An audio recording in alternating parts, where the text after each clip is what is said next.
जय श्री कृष्ण दोस्तों। आप सभी को देवशयनी एकादशी की हार्दिक शुभकामनाएं। आषाढ़ मास के शुक्ल पक्ष में आने वाली एकादशी है देवशयनी एकादशी, जिसे हरशयनी एकादशी के नाम से भी जाना जाता है। इस एकादशी का नाम देवशयनी इसलिए पड़ा क्योंकि इस दिन से भगवान विष्णु अगले 4 महीनों के लिए क्षीर सागर में शयन करने के लिए चले जाते हैं। क्षीर सागर में ही शयन करने क्यों चले जाते हैं, आज की कथा में आप लोग जानेंगे। उससे पहले जब भी हम एकादशी की कथा सुनने का संकल्प लेते हैं तो प्रिय श्रोताओं, हमें सबसे पहले भगवान के सच्चे भक्तों की कथाएं अवश्य ही सुननी चाहिए, क्योंकि एक सच्चा भक्त ना केवल भगवान से प्रेम करता है बल्कि उसका जीवन ही भगवान के प्रति निष्ठा और समर्पण की मिसाल बन जाता है। आज हम देवशयनी एकादशी की कथा से पहले एक ऐसे भक्त की कथा सुनेंगे जिसने भगवान के प्रति अपनी अपार श्रद्धा और अधिक विश्वास से सबको चमत्कृत किया। ये कथा हमें सिखाएगी कि भक्ति केवल पूजा तक सीमित नहीं है, बल्कि यह जीवन जीने का एक तरीका है, एक ऐसा तरीका जिसमें हर कर्म भगवान के प्रति समर्पण और प्रेम से भरा होता है। इस भक्त की कथा सुनकर हम सभी को ये भी समझने का अवसर मिलेगा कि कैसे निस्वार्थ भाव से भगवान की सेवा हमें उनके आशीर्वाद और कृपा का पात्र बना देती है। तो आइए हम सब मिलकर पहले भगवान के ऐसे भक्त की कथा सुनेंगे और फिर हम सुनेंगे देवशयनी एकादशी की कथा। कथा का श्रवण कभी भी खाली हाथ नहीं की जाती है, तो हाथ में थोड़े से पुष्प और तिल लेकर के हम कथा का श्रवण करेंगे। चलिए कथा का श्रवण करते हैं। उसके पहले एक बार जोर से बोलिए श्री हरि विष्णु की जय। एक बार की बात है, एक अढ़ैया नाम के एक बहुत ही भोले भाले नवयुवक था। अढ़ाई उसे इसलिए कहते थे क्योंकि वो 2.5 किलो भोजन किया करता था, इसलिए उसका नाम अढ़ैया पड़ गया। उनका आहार यानी भोजन कम से कम 2.5 किलो का होता था। माता पिता की मृत्यु हो चुकी थी। माता पिता की मृत्यु के बाद अब उन्हें 2.5 किलो आटे की रोटी खिलाने वाला कोई नहीं बचा। अब जब भोजन की कमी पड़ने लगी तो वो एक आश्रम में चला गया। उन्होंने कहा हमें नौकरी पर रख लीजिए। साथ ही उन्होंने आश्रम वालों को बताया कि वो 2.5 किलो भोजन रोज पाते हैं। आश्रम वालों ने कहा वहां तो भंडारा चलता है, 2.5 किलो भोजन की व्यवस्था तो हो ही जाएगी। अब उन्होंने ढैया से पूछा कि आप सेवा क्या कर सकते हैं। तो ढैया ने कहा कि जो आप बताएंगे, जो सेवा करना आप सिखाएंगे वो मैं सब कुछ कर लूंगा। तो उन्होंने उन्हें गैया चराने की सेवा दे दी और उन्हें बताया गया कि वैष्णव सिद्धांत का पालन करते हुए आप जब गाय चराने जा रहे हो तब यहाँ से आटा और सब्जी साथ लेकर जाएं, जंगल में भोजन पकाएं, ठाकुर जी को भोग लगाकर फिर आप प्रसाद के रूप में उसे पा सकते हैं। ढैया जी कहने लगे लेकिन हमें तो भोग लगाना आता ही नहीं। अब आश्रम से उन्हें आज्ञा मिली कि जैसे ही भोग तैयार हो जाए तो भगवान को बुला लीजिएगा, वो भोग लगा लेंगे, उसके बाद आप प्रसाद पा सकते हो। अब अढ़ैया जी गाय लेकर चराने गए तो साथ में उन्होंने गोबर के उपले भी बीन लिए और 2.5 किलो आटे की बाटी बना ली और आलू का भरता बना लिया। फिर कहने लगे गुरुदेव के ठाकुर जी आइए भोग लगाइए। जो श्री राम बड़े बड़े ऋषि मुनियों के साधना से भी नहीं आते थे, वो उस भोले भाले भक्त के पुकार पर स्वयं ही चले आए। और ढैया जी ने जब आंखें खोलकर देखा तो धनुष धारण किए हुए श्री राम जी सामने खड़े थे। अढ़ैया जी ने कहा आप कौन हो। तब भगवान कहने लगे कि हम श्री राम हैं, लोग हमें श्री राम कहते हैं। आपने ही तो कहा कि गुरुदेव की ठाकुर जी आइए भोग लगाइए, और हम तुम्हारे गुरुदेव के ठाकुर ही तो हैं, तो हम यहाँ पर आ गए। तब श्री राम जी ने कहा कि आलू के भरते की तो बड़ी अच्छी खुशबू आ रही है, हम भी तुम्हारे साथ खाएंगे। ढैया जी ने कहा हमें तो लगा बस आपको भोग लगाना होता है, आप सच में खाते हैं क्या। तो श्री राम जी कहने लगे कि सबका नहीं खाते, लेकिन आप जैसे भक्त पुकारते हैं तो हम जरूर खाते हैं। अब अढ़ैया जी तो बिल्कुल भोले भाले थे। ढैया को कुछ भी नहीं पता था, इससे पहले ठाकुर जी की सेवा उन्होंने कभी की नहीं थी, कभी भोग नहीं लगाया था। अब भगवान जो बड़े बड़े मुनियों के ध्यान से भी नहीं आते थे, वो उस भोले भाले भक्त के सिर्फ एक पुकार पर आ गए थे। राम जी कहने लगे कि आप आंखें बंद करिए तो हम भोग पाएंगे। अढ़ैया जी ने सोचा कि प्रभु बस 1-2 बाटी खाएंगे और चले जाएंगे। चलो कोई बात नहीं, आज 2.5 किलो ना सही, थोड़ा कम ही सही, आज ऐसे ही गुजारा कर लेंगे। लेकिन प्रभु श्री राम ने तो सारी बाटी और सारा भरता खा लिया। अढ़ैया जी ने आंखें खोली तो देखा कि ना भरता था ना बाटी, सब गायब। तो कहने लगे प्रभु क्या आप आज हमें तो आपके कारण भूखा ही रहना पड़ेगा। तो भगवान श्री राम जी कहने लगे कि जानते हो आपके गुरुदेव ने भोग लगाने के लिए क्यों कहा, क्योंकि आज एकादशी है, इसलिए उन्होंने आपको आटा दे दिया और कहा कि आप खुद पका के बना लीजिएगा। अब वो आपको रोज आटा और सब्जी दे देंगे और आप पकाने के बाद हमें बुला लेना। अढ़ैया जी ने पूछा, आप रोज आएंगे? तो श्री राम जी ने बोला, आप रोज बुलाएंगे तो हम जरूर आएंगे। अब अढ़ैया जी आश्रम पर जाकर गुरुजी से बोले कि गुरुजी, आज तो आपके ठाकुर जी आए थे और हमारी सारी बाटी खा गए। कल से हम 5 किलो आटा लेकर जाएंगे, 2.5 किलो ठाकुर जी के लिए, 2.5 किलो मेरे लिए। अब इस तरह से गुरुदेव जी ने कहा, उनको बहुत ही हंसी आई। सोचने लगे 2.5 किलो का आटा भी इसके लिए कम पड़ने लगा। उन्हें तो विश्वास ही नहीं हुआ कि ठाकुर जी उनका भोजन करने आए थे। उन्होंने सोचा कोई बात नहीं, भंडारी से कहा कि पूछने की जरूरत नहीं है, ये जो भी मांगे इसे दे देना। अगले दिन ढैया जी फिर से गाय लेकर जंगल गए। गायों को चराने के लिए छोड़ने के बाद उन्होंने चूल्हा तैयार किया, बाटी और भरता बनाया। पत्तल में भोजन परोसकर आंखें बंद करके बोले, गुरुदेव के ठाकुर जी पधारिए, भोजन ग्रहण कीजिए। आंखें खोलकर देखा तो आज तो श्री राम जी के साथ सीता मैया भी आई थी। अढ़ैया जी ने पूछा, यह कौन है? तो श्री राम जी कहने लगे, ये तो हमारी अर्धांगिनी है। तो वो कहने लगे, कल क्यों नहीं बताया था कि आपके साथ आपकी अर्धांगिनी भी आएगी? क्या यह भी भोजन करेंगी? तो अढ़ैया जी ने पूछा तो प्रभु श्री राम जी कहने लगे कि ये भी हमारे जितना ही पाती है। तब अढ़ैया जी कहने लगे कि भोग लगाइए गुरुदेव जी के ठाकुर जी। उनके ऐसा कहते ही माता सीता प्रभु राम जी सारी बाटी खा गए। अब अढ़ैया जी आश्रम में गए, गुरुदेव से कहने लगे कि गुरुदेव, कल से 7 किलो आटा लगेगा। आज तो आपके ठाकुर जी भी अपने पत्नी को साथ लेकर आए थे। आश्रम में किसी को भी उसकी बातों पर विश्वास नहीं हो रहा था। उन्हें लगा शायद अढ़ैया जी गायों को भी बाटी खिला देते होंगे। अब आज्ञा हुई है कि उन्हें 7.5 किलो आटा दे दिया जाए। अगले दिन उन्होंने बाटी बनाते बनाते दोपहर के 3 बज गए। पत्तल में परोसकर उन्होंने बोला, गुरुदेव जी के ठाकुर पधारो। इस बार श्री राम तो अपने साथ लखन जी और माता सीता दोनों को लेकर आ गए। ढैया जी ने पूछा, आज ये कौन आ गए आपके साथ? श्री राम जी बोले, इन्हें नहीं जानते, ये तो हमारे छोटे भाई है। तो ढैया जी बोले, अगर आप पहले बता देते तो हम व्यवस्था करके आते। अब जितना भोजन मैंने बनाया है उतना तो हम सबके लिए कम पड़ जाएगा। तो श्री राम जी ने लक्ष्मण जी से कहा कि बहुत सरल भक्त है, तुम नाराज मत होना। जब वे तीनों चले गए भोजन पाकर तो ढैया ने पत्तलों में से जूठन बची थी वो खुद खा ली। आज उनको एक अद्भुत आनंद महसूस हुआ। अगले दिन वो फिर से आश्रम में 10 किलो आटा की मांग करने लगे। उन्होंने बताया कि गुरुदेव, आज तो आपके ठाकुर जी के साथ गोरे गोरे भाई भी आए थे।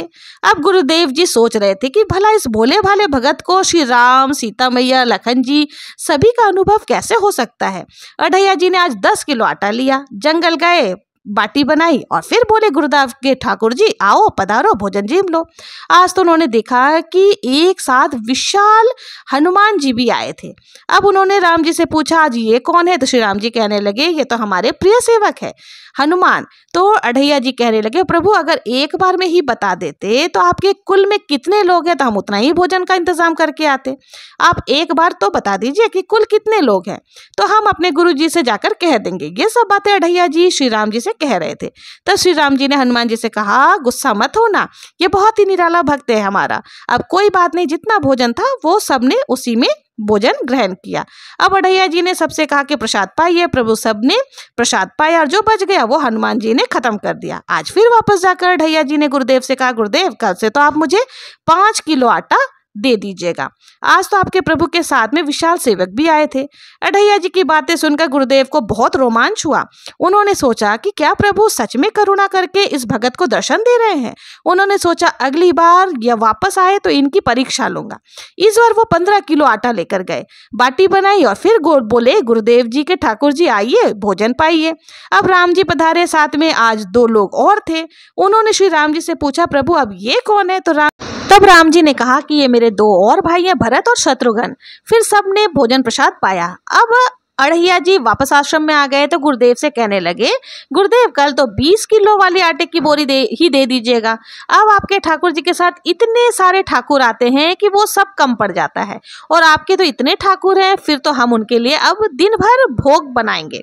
अब अगले दिन वो बहुत सारी व्यवस्था करके गए, आटे की बोरी भी लेकर गए, जंगल में लेकर गए, गायों को चराने के लिए छोड़ दिया और एक पेड़ के नीचे सारी सामग्री रख दी। लेकिन आज उन्होंने कुछ भी नहीं पकाया और आवाज लगाई, गुरुदेव के ठाकुर पधारिए। अब प्रभु श्री राम जी आ गए। आए तो कहने लगे, आज तो खुशबू नहीं आ रही है, क्यों कुछ बनाया नहीं?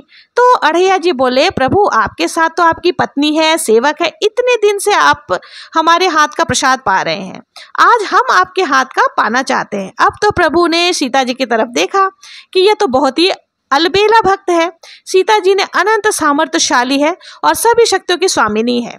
अड़ैया जी ने प्रभु से कहा, प्रभु हमने ना लकड़ी और ना ही उपला इकट्ठा किए हैं, आपके ये जो सेवक है इनसे कहिए यह सब कुछ करे। तो श्री राम जी ने हनुमान जी से उपला और लकड़ियां इकट्ठा करने को कहा, लक्ष्मण जी को चूल्हा जलाने को कहा और मैया सीता जी भोजन पका रही थी। तब उन्होंने प्रभु से कहा कि आप भोजन बनाइए, तब तक हम गायों को इकट्ठा करके आते हैं। अब वो भागकर आश्रम में गए और गुरुदेव जी से बोले कि गुरुदेव जी, आज तो हमने आपके ठाकुर के पूरे परिवार को फंसा लिया, आज तो सारे ठाकुर मिलकर रोटी और बाटी बना रहे हैं। गुरुदेव जी जल्दी चलिए और आप भी देखिए, आपको शंका होती थी ना, आज आप उनके हाथ से बना हुआ भोजन ग्रहण करना। अब गुरुदेव जी ने सोचा ये तो पागल आदमी है, राम जी जो बड़े बड़े योगियों के ध्यान में भी नहीं आते, वो भला कैसे इस गंवार आदमी जो जिसका कोई नाम जप करना भी नहीं आता, ना कोई ग्रंथ पढ़ना आता, उसके भला सामने कैसे आ सकते हैं। लेकिन उन्होंने सोचा कि भगवान की दयालुता पर संशय करना नहीं चाहिए, चलकर देख लेते हैं सच्चाई क्या है। गुरुदेव निरंतर भजन पारायण करते थे तो प्रभु के दर्शन के अधिकारी तो थे ही। अब जब वे वहां पहुंचे तो पूरा का पूरा राम दरबार उपस्थित था। अब उन्होंने प्रभु के चरणों में साष्टांग प्रणाम किया और कहने लगे, प्रभु ये आपकी लीला समझ में नहीं आई। तब भगवान ने कहा कि देखो, जो ज्ञानी भक्त है मैं अत्यंत तर्क के द्वारा भी उनकी पकड़े में नहीं आता, जो विद्वान है उनकी विद्वता मुझे नहीं छू सकती, लेकिन जो दीन है, जो भोले हैं, उनके सामने मैं अपनी दिव्यता और महानता को भूल जाता हूँ। देखो तुम्हारे इस भक्त की आज्ञा पर हमारा पूरा परिवार इसकी सेवा में लगा हुआ है। ऐसा कहकर प्रभु श्री राम गुरुदेव जी के उनके भक्त अड़ैया जी के दर्शन देकर कृतार्थ कर गए, अपने परिवार सहित वही अंतर्धान हो गए। तो अड़ैया जी में कोई नाम जप या कोई पूजा पाठ की दिनचर्या तो थी नहीं, लेकिन उन्होंने अपने गुरुदेव की हर आज्ञा का पालन सच्चे मन से किया था। गुरुदेव जी ने उनको जैसी शिक्षा दी उसका पालन उन्होंने सही से किया, तभी तो उन्होंने इतनी आसानी से प्रभु भक्ति से मिल गए। तो हमें गुरु की आज्ञा का पालन तो अवश्य ही करना चाहिए और हम सबके जीवन में कोई ना कोई गुरु अवश्य ही होनी चाहिए। प्रेम से बोलिए भक्त अड़ैया जी की जय। प्रिय श्रोताओं, ये तो थी भक्त और भगवान के अपार स्नेह और अटूट संबंध की कथा। अब शब्दों से परे चलिए आज हम प्रवेश करते हैं उस दिव्य क्षण में जब समय थम जाता है और श्रद्धा बोल उठती है। आज का दिवस साधारण नहीं है, देवशयनी एकादशी, वो पुण्यतिथि जब स्वयं श्री हरि विष्णु शेषनाग सैया पर और क्षीरसागर में योग निद्रा में लीन होते हैं। यह वो क्षण है जब संसार की गति मंद हो जाती है पर भक्त का हृदय और तेजी से प्रभु की ओर दौड़ पड़ता है।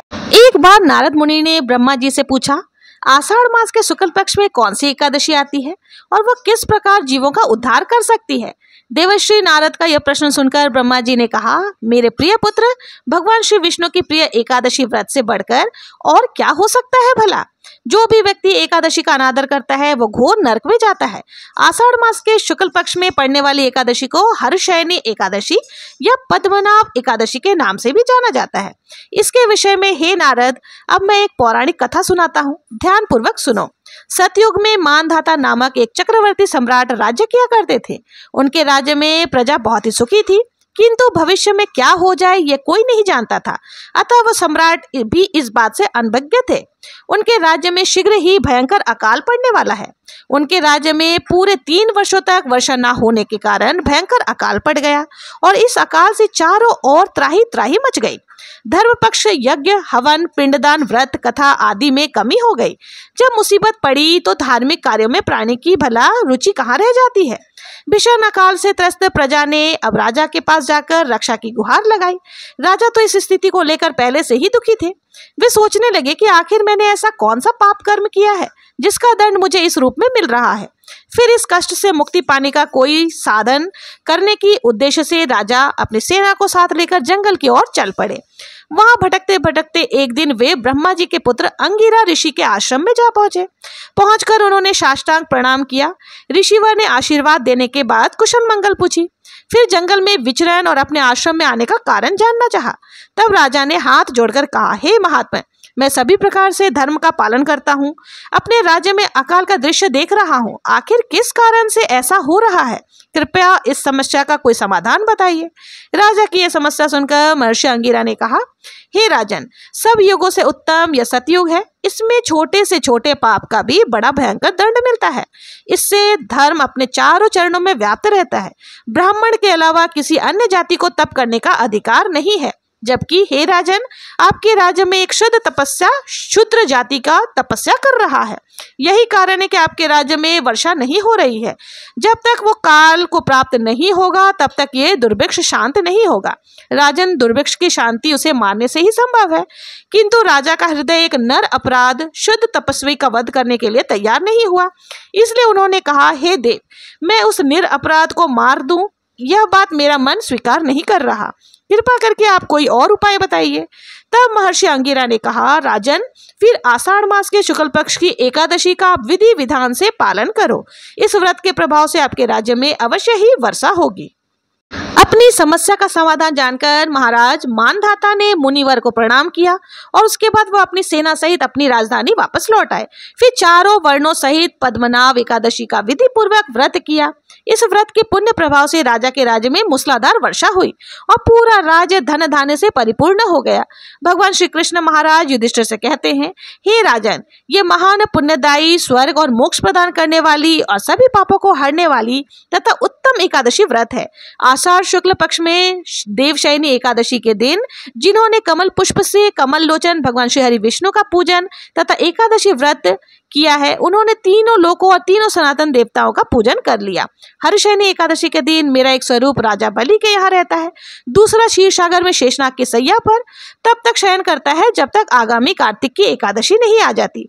अतः आषाढ़ शुक्ल एकादशी से लेकर कार्तिक शुक्ल एकादशी तक मनुष्यों को भली भांति धर्म का आचरण करना चाहिए। जो मनुष्य इस व्रत को अनुष्ठान करता है वो परम गति को प्राप्त होता है। इस कारण यत्न पूर्वक इस एकादशी का व्रत रखिए। एकादशी की रात में जागरण करें। शंख चक्र गदा धारण करके करने वाले भगवान श्री हरि विष्णु की भक्ति पूर्वक पूजा आराधना करनी चाहिए। ऐसा करने वाले पुरुष के पुण्य की गणना करने में चतुर्मुख ब्रह्मा जी भी असमर्थ है। राजन, जो इस प्रकार भोग और मोक्ष प्रदान करने वाले सर्व पापहारी एकादशी के उत्तम व्रत का पालन करता है वो जाति का चांडाल होने पर भी संसार में सदा प्रेम करने वाला होता है। जो मनुष्य दीपदान, पलाश के पत्ते पर भोजन और व्रत करते हुए चौमासा व्यतीत करते हैं वो मेरे प्रिय हैं। चौमासे में भगवान विष्णु सोए रहते हैं, इसलिए मनुष्य को भी भूमि पर शयन करना चाहिए। श्रावण मास में शाक, हरी सब्जी का त्याग करना चाहिए, भादों में दही का त्याग करना चाहिए और कार्तिक में दाल का त्याग कर देना चाहिए। या फिर जो चौमासे में ब्रह्मचर्य का पालन करता है वो परम गति को प्राप्त होता है। राजन, एकादशी के व्रत से ही मनुष्य सब पापों से मुक्त हो सकता है। अब आइए सुन लेते हैं एकादशी व्रत की दूसरी पौराणिक कथा। ध्यान पूर्वक सुने। पौराणिक कथा के अनुसार एक बार राजा बलि ने तीनों लोकों पर अधिकार कर लिया, जिससे देवी देवता गण परेशान हो गए। भयभीत होकर देवराज इंद्र भगवान श्री हरि विष्णु से सहायता मांगने उनके पास पहुंचे। तब श्री हरि विष्णु ने देवताओं की रक्षा हेतु वामन अवतार धारण कर लिया और भिक्षुक के रूप में राजा बलि के पास दान मांगने के लिए पहुंच गए। उन्होंने राजा बलि से 3 पग भूमि का दान मांगा, जिसमें उन्होंने पहले पग में समस्त दिशाओं सहित संपूर्ण पृथ्वी और आकाश को नाप लिया। दूसरे पग में उन्होंने स्वर्ग को नाप लिया। अब तीसरा पग रखने के लिए कुछ भी शेष ना बचा। तब बलि ने अपना शीश आगे करते हुए निवेदन किया, हे प्रभु, आप अपना तीसरा पग मेरे शीश पर रख लीजिए। राजा बलि की दानवीरता को देखकर भगवान श्री हरि विष्णु बहुत प्रसन्न हुए और बलि के इस दान और समर्पण से प्रसन्न होकर भगवान विष्णु ने बलि को पाताल का अधिपति बना दिया और वर मांगने को कहा। तब राजा बलि ने भगवान से पाताल लोक में ही बसने की इच्छा जताई। भगवान विष्णु ने अपने भक्त बलि की इच्छा को पूर्ण किया और पाताल लोक को चले गए। भगवान के पाताल लोक में जाने से सभी देवी देवता और देवी लक्ष्मी अत्यंत चिंतित हो गई। अपने पति को वापस लाने के लिए माता लक्ष्मी जी ने एक गरीब स्त्री का रूप धारण कर लिया और राजा बलि के पास पहुंच गई। फिर राजा बलि को राखी बांधकर देवी लक्ष्मी ने उन्हें अपना भाई बना लिया और बदले में भगवान विष्णु को पाताल लोक से वापस ले जाने का वचन ले लिया। तब भगवान ने राजा बलि को निराश ना करते हुए ये वरदान दिया कि वे हर साल आषाढ़ शुक्ल एकादशी से कार्तिक शुक्ल एकादशी यानी कि 4 मास तक पाताल लोक में ही योग निद्रा में वास करेंगे। इस प्रकार श्री ब्रह्मा जी देवर्षि नारद से कहते हैं, हे नारद, इस व्रत को करने से भगवान विष्णु अत्यंत प्रसन्न होते हैं। अतः मोक्ष की इच्छा रखने वाले भक्तों को देवशयनी एकादशी का व्रत अवश्य ही करनी चाहिए। चातुर्मास व्रत भी इसी एकादशी से व्रत से प्रारंभ किया जाता है। कथा का सार यह है कि अपने कष्टों से मुक्ति पाने के लिए किसी दूसरे का बुरा नहीं करना चाहिए। अपनी शक्ति और भगवान पर पूरी श्रद्धा और विश्वास रखकर संतों के कहे अनुसार सत्कर्म करने से बड़े कष्टों से सहज ही मुक्ति मिल जाती है। तो यह थी देवशयनी एकादशी व्रत की कथा। प्रेम से बोलिए श्री लक्ष्मी नारायण भगवान की जय। कथा का श्रवण करने के बाद प्रेम पूर्वक हमें आरती करनी चाहिए। आरती करने के बाद हाथ जोड़ करके पूजा में रही कमियों के लिए क्षमा याचना करनी चाहिए। तो ये थी एकादशी व्रत की कथा। अगर आप लोगों को मेरा ये वीडियो पसंद आया हो, जरा भी हेल्पफुल या यूजफुल लगा हो और अभी तक मेरे चैनल को सब्सक्राइब नहीं किया है तो प्लीज सब्सक्राइब करें, लाइक करें और ज्यादा से ज्यादा शेयर जरूर से करें। मिलते हैं नेक्स्ट वीडियो में किसी और कथा के साथ। तब तक के लिए जय श्री कृष्णा, जय श्री हरि विष्णु।